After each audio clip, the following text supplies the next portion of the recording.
Hello guys, good evening. எல்லோரும் எப்படி இருக்கீங்க? எல்லோரும் சந்தோஷமாக சிறப்பாக சூப்பராக இருப்பீங்கன்னு நினைக்கிறேன். ஒரு சூப்பரான ஒரு மாலை நேரம்ங்க. நேரம் 5:15 ஆகிட்டுருக்கு. 5:35 கிட்டத்தட்ட சூரிய அஸ்தமனம் ஆகிடுது, சன் செட் ஆகிடுது. இப்போ உள்ள வின்டர் குளிர்காலத்தில் நல்ல ஒரு ப்ளசண்ட்டான ஒரு வானிலை, அற்புதமான ஒரு டெம்பரேச்சர். ஆக்சுவலாக டெம்பரேச்சர்லாம் அதிகபட்சமாக இப்போ 24-25 டிகிரி செல்சியஸ்க்கு மேலே போகிறதில்ல. காலையிலலாம் ரொம்ப கூலாக இருக்குது. 16, 17, 18, 20 டிகிரிக்கு உள்ளார இருக்குது. சூப்பர் கூலாக இருக்குது. ஓகே, இந்த டயத்தில் உங்களோட ஒரு சில தாட்ஸை ஷேர் பண்ணலான்னு தான். அது எதை பற்றினா சைலன்ஸ்னால் என்னங்க? மௌனம் வந்துங்க வாழ்க்கையில் மிக மிக மிக முக்கியமான ஒரு விஷயம். நம்மளை பல பேராபத்துக்கள்லேருந்து காப்பாற்றக்கூடிய மிகப்பெரிய கேடயம், மிகப்பெரிய ஆயுதம் அப்படின்னு கூட சொல்லலாம் இந்த மௌனத்தை. Silence is a great weapon which prevent us from falling into big traps and big chaos. ஓகேங்களா? வாழ்க்கையில் நம்ம பல சந்தர்ப்பங்களில் பல அனுபவங்களை நம்ம அனுபவிச்சிருப்போம். அனுபவங்கள் போக போக பக்குவம் அதிகரிக்க மௌனமாக இருக்கிறதுக்கு நம்ம அதிகமாக பழகியிருப்போம். முதல்ல நம்ம அதிகமாக பேசி நம்ம பேச்சாற்றலை உலகுக்கு உணர்த்தி அடுத்தவங்க நம்ம பெரிய பேச்சாளர், மிக சிறந்த ஒரு உரையாற்றுபவர் அப்படின்னு சொல்லிட்டு நினைக்கிற அதை எஸ்டாப்ளிஷ் பண்ண தோணும். ஆனால் காலங்கள் போக போக தேவையான அளவுக்கு தேவையான வார்த்தைகளை மட்டும் சொன்னால் போதும் அப்படிங்கிற ஒரு சுச்சுவேஷனுக்கு நம்ம வந்திருப்போம். ஏன்னா நம்ம அந்த எக்ஸ்பீரியன்ஸ் ஒன்று நம்மளை அந்த கட்டத்துக்கு கொண்டு நகர்த்திட்டு வந்திருக்கோம். ஏன்னா பல சந்தர்ப்பங்களில் நம்ம மற்றவங்கள்ட்ட உரையாடுறப்போ நம்ம ஒன்று நினச்ச ஒரு விஷயத்த சொல்லுவோம், அது அடுத்தவர்களால் வேறு ஒரு மாதிரியாக எடுத்துக்கொள்ளப்பட்டிருந்திருக்கும். அப்படி வேறு மாதிரியாக எடுத்துக்கொள்ளப்பட்டிருந்தது மிகப்பெரிய ஒரு மனஸ்தாபத்தையும் ஒரு கோபத்தையும் உண்டாக்கி விரோதத்தையும் உண்டாக்கி இருந்திருக்கக்கூடும். ஆனால் நம்ம அவர் நினச்சிருக்கிற மாதிரியான எண்ணத்தில் சொல்லியிருந்திருக்க மாட்டோம். தப்பு நம்ம மேலே கூட இருக்கலாம். என்ன காரணம்னா, நம்ம அந்த எண்ணத்தில் சொல்ல அப்படின்னா கூட அந்த எண்ணத்தை உண்டாக்குவது போன்ற ரிஸ்க், அபாயம் உள்ள அந்த வார்த்தைகளை யூஸ் பண்ணாமல் இருந்திருக்கலாமோ அப்படின்னு சொல்லிட்டு பல சந்தர்ப்பங்கள் நம்ம கை செய்தப்பட்டிருந்திருக்கக்கூடும் ஆக்சுவலாக. சரிங்களா? அதனால் வார்த்தைகளில் நம்ம ரொம்ப கவனமும் நிதானமும், வாழ்க்கை வருடங்கள் போக போக நமது வயது கூட கூட மிக ஒரு சிரத்தையோட, ரொம்ப கவனத்தோட, அக்கறையோட கையாண்டு நிற்க வேண்டிய ஒரு சுச்சுவேஷன் தான் நமக்கு வந்திருக்கு. மௌனம்ங்க வாழ்க்கையில், அதாவது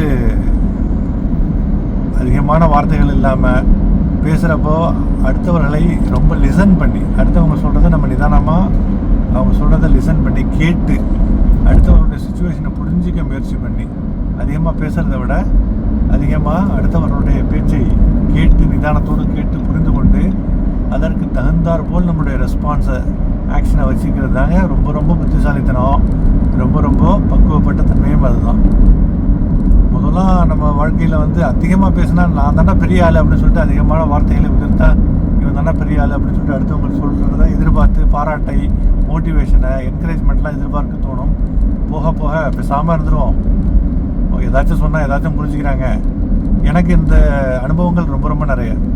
சின்ன வயசில் ஒரு தடவை நான் இங்கே வெளிநாட்டுக்கு வர்றதுக்கு முந்தி அப்படி தாங்க ஒரு வேலையை தேடுறதுக்காக உள்ளூரில் ஏதோ திண்டிவனம் பக்கத்தில் ஒரு ப்ராஜெக்ட் மேனேஜ்மெண்ட் ஆஃபீஸர்னு சொல்லிட்டு ஏதோ ஒரு கம்யூனிட்டி ப்ரோக்ராமில் என்ஜிஓ ஒரு கம்பெனியில் போட்டிருந்தாங்க. அது சரி, அப்போ நான் எம்ப்ளாய்மெண்ட் நியூஸ்லாம் பார்த்து அப்ளை பண்ணியிருந்தப்போ உள்ளூர்லேயே சரி வாய்ப்பு இருக்குன்னு போகலான்னு அட்டன் பண்ணுறதுக்காக போனேன்.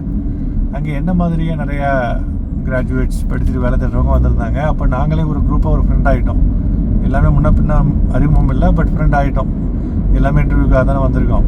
பேசி சிரிச்சிட்டு இருக்கிறப்போ அப்படியே அந்த ஜோக்காக நான் சொல்கிறதா நினச்சி சாதாரணமாக சொன்ன ஒரு விஷயம் அப்போ பக்கத்தில் உள்ள சக நண்பரை ரொம்ப கோபத்துக்கு உண்டாக்கிடுச்சு. அப்போ நான் நினச்சேன், ஆஹா, அவர் கோபப்படுற அளவுக்கு அல்லது அந்த கோபப்படுற துணியில் நான் எதுவுமே சொல்லலையே, அவர் எதனால் கோபப்படுறாருன்னு புரியுது, ஆனால் அந்த துணியில் நான் சொல்லலையே. அப்புறம் தான் இது மாதிரி ஒன்றும் இல்லை, பல சந்தர்ப்பங்களில் நம்ம ஒன்று நினைக்க அது இன்னொருத்தவங்களால் இன்னொரு மாதிரி புரிந்து கொள்ளப்பட ஏன் வம்பு. அப்போ 2 விஷயங்கள் நம்ம செய்யலாங்க. 2 மிகப்பெரிய சிறந்த ஆப்ஷன்ஸ் இருக்குது. ஒன்று மௌனம், மிக சிறந்தது. இன்னொன்று தேவையான தேர்ந்தெடுக்கப்பட்ட மிகவும் சிறந்த வார்த்தைகளை ஒரு தடவைக்கு 10 தடவை யோசிச்சு அந்த வார்த்தை சொல்கிறதுக்கு முன்னால் இந்த விஷயம் தவறாக புரிந்து கொள்ளப்படுமோ அப்படின்னு சொல்லிட்டு 10 தடவை ஆராய்ஞ்சி இந்த வார்த்தையை அப்படி ரிஸ்க் இருக்குன்னா சொல்லவே வேணாம் அப்படின்னு நம்ம மௌனமாக இருந்தது சிறந்தது. அல்லது இந்த வார்த்தைக்கு பதிலாக இது வேறு மாதிரி இந்த வார்த்தையை போட்டு சொல்லலாம், வேறு துணியில் சொல்லலாம்னு சொல்லிட்டு ரொம்ப கேர்ஃபுல்லாக ரொம்ப நிதானமாக இந்த விஷயத்தை ஹேண்டில் பண்ணுறது. ரெண்டில் ஏதாச்சும் ஒன்று செய்யலாம்.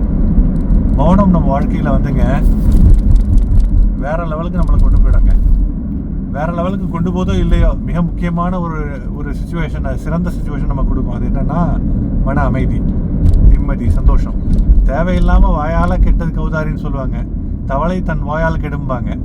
ஓகேங்களா? அந்த நாக்கு இருக்கே வாழ்க்கையில் நம்மளை ரொம்ப மேலேயும் கொண்டு போவோம். அதில் பாதாளத்தில் ஒரே ஒரு சொல் அதில் பாதாளத்தில் தள்ளி விட்டும் போயிடும் ஆக்சுவலாக. அதனால் ரொம்ப ரொம்ப பார்த்து வார்த்தைகளை யூஸ் பண்ணுறது ரொம்ப அவசியமாக இருக்குது. இப்போ நான் ஒரு உதாரணத்துக்கு சொன்ன என்னுடைய அனுபவத்தை, அதே மாதிரி நிறைய சந்தர்ப்பங்களில் நான் வந்து அனுபவிச்சுட்டேன். அப்போ தான் நான் வந்து முடிவு பண்ணேன், மௌனமாக நான் இருப்பேன், அதே சமயத்தில் பேசுகிறப்போ ரொம்ப கேர்ஃபுல்லாக பேசணும் அப்படிங்கிறதையும். ஏன்னா நம்ம அந்த இன்டென்ஷனில் பேசலன்னு சொல்லிட்டு தப்பிக்க முயற்சி பண்ணாலும் கூட இன்னொருத்தவங்களுக்கு தவறாக நினைத்து கொள்ளும்படியான அந்த துணிவுள்ள வார்த்தைகளை ஏன் பேசணும்? அது நம்ம தப்பு தானே. இன்டென்ஷன் நம்மள்ட்ட இல்லை, அந்த எண்ணத்தில் தீய எண்ணத்தில் சொல்ல, ஆனால் அவங்க அப்படி புரிஞ்சுக்கிறதுக்கான வாய்ப்பையே நம்ம கொடுக்கணும். அது நம்ம தப்பு தான். அந்த விஷயத்தில் நம்ம ரொம்ப கேர்ஃபுல்லாக இருப்போம். பெரும்பாலும் சிறந்த அளவான அழகான வார்த்தைகளை யூஸ் பண்ணுவோம், இல்லைன்னா அழகான மௌனம் காப்போம்.